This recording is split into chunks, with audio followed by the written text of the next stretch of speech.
শিক্ষামন্ত্ৰীৰ গৃহ জিলাত শিক্ষক অবিহনে চলিছে চৰকাৰী বিদ্যালয়। ৭৫গৰাকী শিক্ষকৰ বিপৰীতে পাঠদান কৰিবলৈ নাই এজন শিক্ষক। এটেনশ্যন শিক্ষামন্ত্ৰী ডাঙৰীয়া, শিক্ষা গ্ৰহণ নকৰাকৈ স্কুলৰ পৰা উভতিছে কিয় আপোনাৰ গৃহ জিলাৰ শিক্ষাৰ্থীয়ে? এফালে মুখ্যমন্ত্ৰীৰ পৰিয়ালে গঢ়িছে ইণ্টাৰনেশ্যনেল পৰ্যায়ৰ ব্যক্তিগত বিদ্যালয় আৰু আনফালে শিক্ষক অবিহনে চলিছে ৰাজ্যৰ চৰকাৰী বিদ্যালয়। শিক্ষামন্ত্ৰীৰ বাবে লাজৰ কথা। শিক্ষামন্ত্ৰীৰ গৃহ জিলাৰ চৰকাৰী বিদ্যালয়ত নাই শিক্ষক। শিক্ষা গ্ৰহণ নকৰাকৈ বিদ্যালয় এৰিছে শিক্ষামন্ত্ৰীৰ গৃহ জিলাৰ শিক্ষাৰ্থীয়ে। এয়া ধেমাজি শিক্ষা খণ্ডৰ অন্তৰ্গত চিচিবৰগাঁও পঞ্চায়তৰ ১ নম্বৰ কদমনি প্ৰাথমিক বিদ্যালয়। চুমনিগাঁও ২০০৩ চনতে স্থাপিত বিদ্যালয়খনৰ ছাত্ৰ ছাত্ৰী এতিয়া প্ৰায় ৭৫গৰাকী। বিদ্যালয়খনৰ একমাত্ৰ শিক্ষকজন এতিয়া CRCCৰ দায়িত্বত। অভিযোগ অনুসৰি গধুৰ দায়িত্বৰ বাবে প্ৰায় বিদ্যালয়ৰ পৰা আঁতৰি থাকিবলগীয়া হয় শিক্ষকজন, যাৰ বাবে শিক্ষা গ্ৰহণ নকৰাকৈ এতিয়া বিদ্যালয়ৰ পৰা দৈনিক উভতি আহিব লাগে এইসকল শিক্ষাৰ্থীয়ে। শিক্ষামন্ত্ৰীৰ গৃহ জিলাৰ চৰকাৰী বিদ্যালয়ৰ এই দুৰৱস্থাক লৈ প্ৰতিক্ৰিয়া স্থানীয় দল সংগঠনৰ।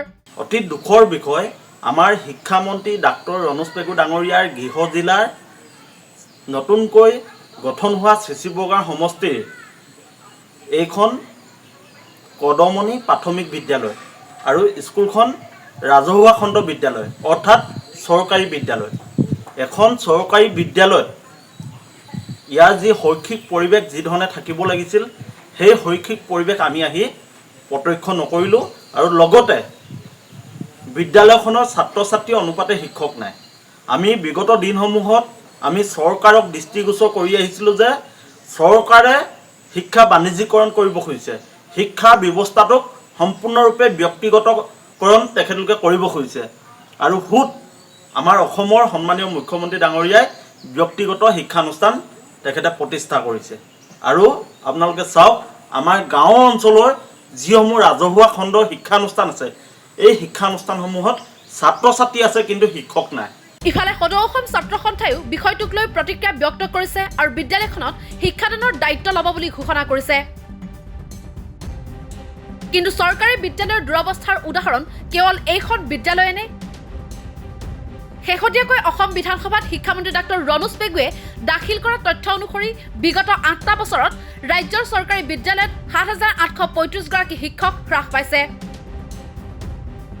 ৰাজ্যত এতিয়া ২,২৯৫খন প্ৰাথমিক বিদ্যালয় চলিছে কেৱল এজন শিক্ষকেৰে। আশ্চৰ্যজনকভাৱে বিধানসভাৰ এক শেহতীয়া তথ্য অনুসৰি ৰাজ্যৰ ৩খন প্ৰাথমিক বিদ্যালয় এতিয়া শিক্ষকবিহীন। ইফালে ৰাজ্যৰ ৭,০১৪খন বিদ্যালয়ত নাই স্থায়ী প্ৰধান শিক্ষক। তাৰ মাজতে শিক্ষামন্ত্ৰীৰ গৃহ জিলাৰ বিদ্যালয় শিক্ষক অবিহনে চলা ঘটনাই ৰাজ্যৰ চৰকাৰী শিক্ষা খণ্ডৰ প্ৰকৃত ছবিখন উন্মোচিত কৰিছে। অৱশ্যে এই অভিযোগক নস্যাৎ কৰি প্ৰতিক্ৰিয়া ব্যক্ত কৰিছে শিক্ষামন্ত্ৰী ডাক্তৰ ৰণোজ পেগুৱে।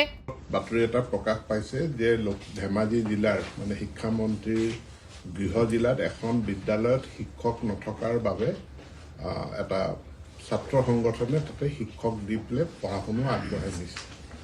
এই বাতৰিটো মিছা, কাৰণ এই বিদ্যালয়খনত শিক্ষক কৰ্মৰত হৈ আছিল আৰু এজন শিক্ষক তেওঁ যি শিক্ষকৰ বদলীকৰণ আইনৰ আধাৰত তেখেতৰ বদলি হৈছে।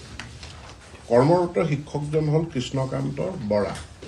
গতিকে তেওঁ কৰ্মৰত, তেওঁ শিক্ষাদান কৰিয়ে আছে। এজন শিক্ষক শিক্ষাৰ বদলীকৰণ আইনৰ অধীনত তেওঁ বদলীকৰণ হৈছে, অন্য এজন শিক্ষক অহা কালিলৈ তাতে জইন কৰিব। গতিকে যি বিদ্যালয়খন জিৰ' টিচাৰ কেতিয়াও হৈ যোৱাই নাই, বিদ্যালয়খনত শিক্ষক আছে, এজন শিক্ষকৰ বদলীকৰণ হৈছে। গতিকে তাৰ ছাবষ্টিটিউট, তাৰ সলনি আৰু এজন শিক্ষকক তাতে দায়িত্ব দিয়া হৈছে, অহা কালিলৈ যোগদান কৰিব। আৰু তাৰোপৰি এইগৰাকী কৃষ্ণকান্ত বৰা, তেখেত নিৰ্বাচিত হৈছে CRCCৰ কাৰণে, কিন্তু তেখেতক ৰিলিজ দিয়া হোৱা নাই বা তেখেতে বিদ্যালয়খন এৰি যাব নোৱাৰে। গতিকে CRCCৰ কাৰণে তেওঁ নিৰ্বাচিতহে হৈছে। বিদ্যালয়খন শিক্ষক শূন্য হৈ যোৱা নাই, বিদ্যালয়খনত শিক্ষক দায়িত্বত আছে আৰু পাঠদান চলি আছে। উপৰঞ্চি আৰু এজন শিক্ষক অহা কালিলৈ বিদ্যালয়খনত যোগদান কৰিব। ধন্যবাদ। নিউজ ডেস্ক ৰিপৰ্ট, দি ক্ৰছ কাৰেণ্ট।